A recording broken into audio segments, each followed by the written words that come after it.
ஒரு உயர்நீதிமன்றத்தினுடைய நீதிபதியினுடைய வீட்டில் இத்தனை கட்டு பணம் எப்படி வந்தது அப்படிங்கிறதுக்கு உடனடியாக டெல்லியிலிருந்து உச்ச நீதிமன்றத்தினுடைய நீதிபதிகள் தரப்பில் அவசர கூட்டங்கள் காலை கூடியது.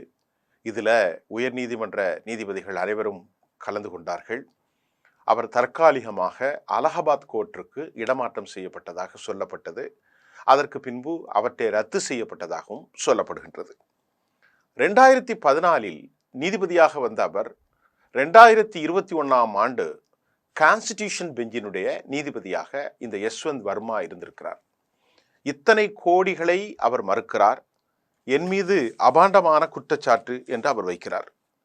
எப்படி என்றால், எரிந்த பணத்தை என் மகளிடமும் தாயிடமும் ஏன் காட்டவில்லை என்ற ஒரு குற்றச்சாட்டையும் வைத்திருக்கிறார். ஊடகம் என் மீது அபாண்டமாக இந்த செய்தியை பரப்பியிருக்கிறது என்றெல்லாம் சொல்கிறார்கள்.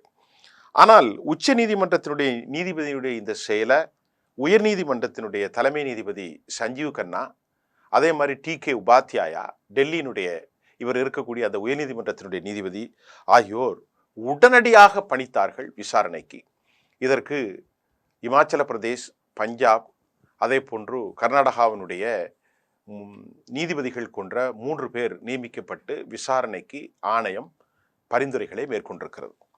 இப்போ இந்த செய்தி உயர் நீதிமன்ற வரலாற்றில் இத்தனை பெரிய சம்பவம் நடக்கவில்லை என்று சொல்லப்படுகிறது. ஒரு நீதிபதியினுடைய வீட்டில் கட்டுக்கட்டாக பணம், அதுவும் அவுட் ஹவுஸில், அதாவது வீட்டுக்கு புறப்பகுதியாக வைக்கக்கூடிய அந்த தோட்டத்தில் இன்னொரு காலியாக இருக்கக்கூடிய இடத்துல இந்த கட்டுக்கட்டான பணம் ஏன் வைக்கப்பட்டது? நீதிபதி என்ன சொல்றாரு? அதில் 2 வாசல் இருக்கு. முன்னால் வாசல் வழியாகவும் போகலாம், பின்னால் வாசல் வழியாக போகலாம்.